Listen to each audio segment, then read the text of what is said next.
Europe 1, bien fait pour vous. Mélanie Gomez et Julia Vignali.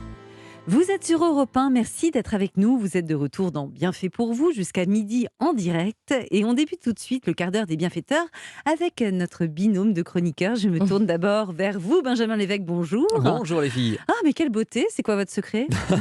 Alors c'est un ingrédient que certains qualifient comme magique. Tenez-vous bien, il est anti-rides, donc anti-âge, il est anti-acné et il est anti-taches. Et oui, on va C'est quoi, c'est tartiner, l'amour on va se tartiner de rétinol, Ah, c'est le et rétinol. un petit peu d'amour aussi, c'est important. Merci Benjamin, merci d'avoir pensé à Julia, surtout pour cette chronique spéciale J'adore. anti-âge. Je suis une vieille peau, moi. On y revient dans quelques minutes avec vous. Avant ça, on va rajeunir brutalement d'un coup avec Anissa Haddadi. Bonjour Anissa. Bonjour les filles, bonjour à tous. Alors, une merveilleuse nouvelle que vous venez présenter aux jeunes et aux futurs parents. De Bah, quoi on va parler?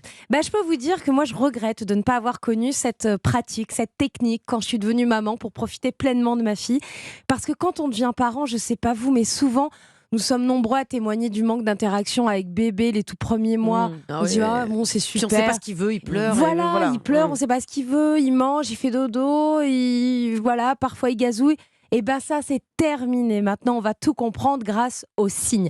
Alors attention, il ne s'agit pas de la langue des signes qui elle a été créée pour les sourds et malentendants, qui est une vraie langue vivante universelle où vous signez tous les mots que vous accompagnez parfois avec la bouche. Là, la technique dont je vais vous parler aujourd'hui, elle est inspirée de la langue des signes, mais ce n'est pas la langue officielle. Grâce aux signes, vous allez pouvoir partager les émotions de bébé, l'accompagner dans toutes ses activités et votre enfant se sentira rassuré parce que vous arriverez enfin à le comprendre. Alors, j'ai contacté Sophie Dolce. Elle est spécialiste des signes avec bébé. Elle est auteure de 2 livres sur le sujet et elle anime la compagnie Maya à Paris, dans le 11e arrondissement, qui accompagne les parents dans l'apprentissage des signes pour communiquer avec bébé.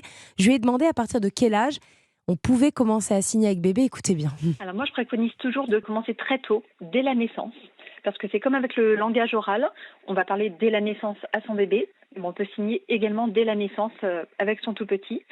Et pourquoi pas d'ailleurs commencer avec des comptines, ce qui peut paraître plus simple pour démarrer quand l'enfant est vraiment tout petit.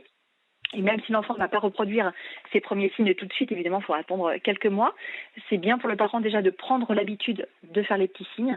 Et puis, ça renforce déjà cette communication avec son bébé. Quels sont les avantages d'apprendre à signer avec ses enfants ? Alors, c'est vraiment l'idée de faciliter et de renforcer la communication avec son bébé. Alors, comme le larynx n'est pas formé avant un certain temps, avant 18-24 mois, et il serait en capacité de dire plein de choses aussi avant que son larynx ne soit formé. Et avec ses petites mains, il a cette capacité de faire des gestes pour s'exprimer. Alors déjà, ce qu'il fait naturellement quand il fait coucou, quand il fait bravo. Et on va juste développer cette gestuelle naturelle. Donc par exemple, sur la phrase « j'ai l'impression que tu es fatigué, tu veux dormir », on va juste rajouter le petit signe « dormir ». On va vraiment se focaliser sur le mot-clé à signer avec son tout petit. Voilà, vous l'avez compris, les conseils de Sophie, les tout premiers, il faut y aller doucement et surtout, il n'est jamais trop tard pour signer avec son enfant. Même si vous avez un bébé de quelques mois ou même d'1 an, vous nous écoutez, vous n'avez pas commencé, vous pouvez y aller. Et justement, Sophie partage aussi ses conseils pour commencer sereinement. Moi, je conseille toujours de suivre un atelier. Donc, les signes sont issus de la langue des signes française, qui est une vraie langue. Donc, de pratiquer, de les faire soi-même avec ses mains, d'être sûr des signes. Dans un atelier, c'est beaucoup plus simple. Et après, d'avoir le livre comme support, c'est un bon outil. Et la régularité. C'est vraiment le faisant tous les jours. Alors, au départ, évidemment, c'est pas forcément un réflexe. Donc, il va falloir peut-être se forcer sur les 2-3 premiers jours pour y penser. Moi, je conseille toujours de faire 2-3 signes, justement, pour prendre l'habitude. Mais voilà, de pas voir trop haut, pour que ça reste un petit jeu et que ça reste très facile au départ. Donc Anissa, pour commencer à signer, on l'a compris, il existe des ateliers, mais est-ce que d'autres supports peuvent peut-être nous aider d'ailleurs ? Oui, il en existe beaucoup des supports. D'abord, il y a de nombreuses vidéos tutos sur YouTube qui vous aident. Sophie en fait, vous pouvez aller les voir. Certaines crèches et haltes-garderies communiquent avec des signes maintenant de plus en plus. Alors, c'est pas forcément beaucoup de signes, comme le disait Sophie, ça peut être 2-3 signes au quotidien. Vous avez des livres, notamment les livres de Sophie Dolce que nous venons d'entendre, signés avec son bébé, une communication gestuelle bienveillante. Voilà, ça c'est chez First Edition. Chez First, voilà, de Sophie Dolce. Elle a fait aussi signer et chanter avec son bébé. À l'intérieur, vous avez le CD avec les comptines que vous accompagnez avec les gestes. Voilà, le papillon, l'araignée gypsy, etc. en signe. Et puis, il y a le livre d'Isabelle Cotenson, signer et accompagner les émotions de votre enfant avec 70 signes disponibles en vidéo. Mais retenez bien. Ah oui, il y a aussi Sophie Dolce qui a fait une boîte à fiches avec une fiche par signe. Ça, vous apprenez, vous les utilisez au quotidien. Mais retenez bien le conseil de Sophie, un atelier est le meilleur outil pour être accompagné. Les ateliers se déroulent autour de jeux, de comptines, d'histoires entre parents et enfants. Ça commence dès la naissance jusqu'à 3 ans. Sophie s'occupe de la compagnie Maya dans le 11e arrondissement de Paris, mais il en existe dans toute la France, près de chez vous. Vous allez sur Internet et vous allez trouver un atelier de signes avec bébé à côté de chez vous, c'est certain. Comme ça, le samedi matin, le mercredi après-midi, vous passerez du temps avec vos bébés en tant que parents. Tiens, je vous apprends un signe que moi j'ai appris avec ma nièce. Vous prenez votre main droite, voilà, vous la mettez perpendiculaire à votre visage. L'autre main en face, vous la pliez perpendiculaire. Gauche, vous les tapez ensemble. Ça veut dire encore pour un bébé. Et comme on dit, c'est comme fini un la H chronique. presque. Hein, et c'est fini la chronique. Voilà, c'est basta. Est-ce que dans un bar, c'est Encore, bon essayez dans un bar, vous dites encore, et il vous resserre un Moscow Mule. Avec modération, hein, Benjamin, avec modération. Bien sûr. Merci Anissa. On n'a plus de bébé avec Julia, mais je suis sûre que nombre de parents ou même de grands-parents qui nous écoutent seront tentés d'essayer. Alors maintenant, c'est surtout Julia qui va être tentée d'essayer avec vous, Benjamin Lévesque, puisque on va parler d'une molécule que certains considèrent comme le meilleur anti-âge. On parle ce matin donc du rétinol, un ingrédient que l'on voit aujourd'hui partout sur les flacons de crème, dans les rayons, et c'est pourtant pas nouveau du tout. Bah non, le rétinol, ça fait 25-30 ans qu'on l'utilise dans l'industrie cosmétique. Alors c'est vrai, ces derniers temps, on voit du rétinol partout, vous l'avez remarqué. Alors on connaissait ce rétinol avant dans le monde médical, les dermatologues l'utilisaient pour l'acné ou le psoriasis par exemple. Et ce qui s'est passé, c'est que la beauté s'est médicalisée. Et donc vous avez des médecins esthétiques, des dermatos qui ont créé leur propre marque de cosmétiques. Il y avait Paula Choice, il y a eu Son's Skin, etc. Et forcément, qu'est-ce qu'ils ont fait ? Ils ont mis dans leurs produits des actifs qu'ils connaissaient. Donc c'est pour ça que vous avez eu les premières crèmes avec de l'acide hyaluronique, des premières crèmes avec des acides de fruits et maintenant du rétinol. Moi je veux bien, mais c'est quoi le rétinol ? Est-ce qu'il y a un rapport avec par exemple la rétine de l'œil ? Vous connaissez l'adage manger des carottes pour avoir une bonne vue ? Bien sûr. Eh bien le rétinol, c'est la molécule active de la vitamine A. Et la vitamine A, on en retrouve dans les carottes. Voilà, et c'est pour ça aussi, alors dans les carottes, mais il y a aussi le foie de veau, les abats, le jaune d'œuf. On va garder des crèmes, je pense. C'est mieux. Est-ce que vous connaissez le champion de la vitamine A ? Non, pas du tout. Eh bien, c'est le foie d'ours polaire. Il y en a 10, à trouver.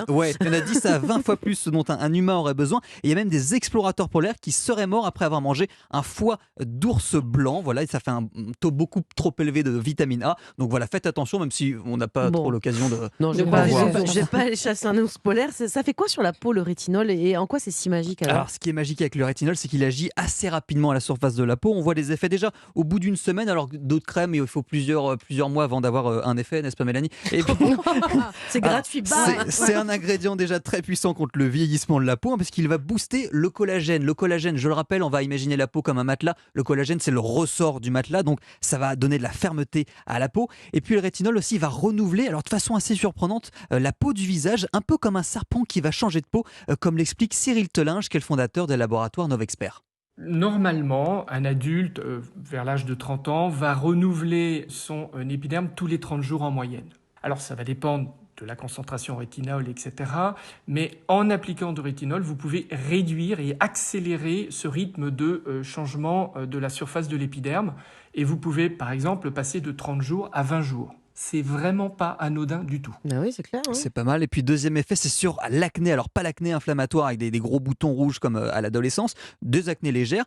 Ça s'explique tout simplement parce qu'avec ce coup de rabot, eh bien, ça va réguler la sécrétion de sébum. Et forcément, quand la peau sécrète moins de gras, il y a moins de risque d'avoir des boutons d'acné. Et puis le dernier effet, alors ça va vous plaire Julia, ce sont les taches. Alors ça va pas les faire disparaître, mais ça va les atténuer, comme le raconte Sophie Strobel, qui est la responsable scientifique de la marque Paula Choice. Une tache brune, en fait, c'est une concentration de pigment qui s'appelle mélanine. C'est le pigment qui nous donne notre carnation naturelle, celui qui est activé quand on bronze, mais aussi celui qui est produit de manière un peu anarchique quand, par exemple, on vieillit, qu'on a des taches brunes. Donc c'est vraiment ce pigment-là, la mélanine, qui provoque les taches. Et le rétinol va limiter la synthèse de la mélanine en freinant la production de mélanine à l'intérieur même de la peau. Mais dites-moi, ça a l'air magique. Tout le monde peut mettre du rétinol sur sa peau ? Bah non, il y a toujours des limites, vous le savez, Julia. Comme il y a un effet peeling, ça va réduire l'épaisseur de la peau. Donc le visage, il sera beaucoup plus sensible à la lumière et donc aux UV. Donc on risque de prendre un coup de soleil alors qu'on l'aurait pas eu sans rétinol. Je peux dire un truc, Mélanie, elle a mis du rétinol tout l'été. Mais j'ai pas eu une bien seule du tâche. tout. Je savais pas moi qu'il y avait ce problème avec la lumière. Non, c'est pour ça qu'on l'applique le soir et regardez, puis en j'ai pas de journée. tache. Non, nickel. Non. Pas de tâche, pas de On peut ride, passer rien. à la suite. Si, Anissa. Vous êtes gentil, c'est pas comme Benjamin. Allez-y, Benjamin. Et puis comme le rétinol va mettre la peau à nu, eh bien on évite de l'utiliser sur des peaux trop sèches ou trop sensibles, parce que de toute façon vous allez vite vous en rendre compte. Si vous en mettez, vous avez la peau sèche, ça va y avoir des rougeurs, ça va picoter, etc. Bon, moi, ma crème, je pense qu'elle était faiblement dosée parce que c'est ça, je crois que c'est efficace, mais pas à toutes les doses. C'est vrai, on voit ça. plusieurs doses. Là, vous voyez 0,3%, là, c'est 0,05, etc.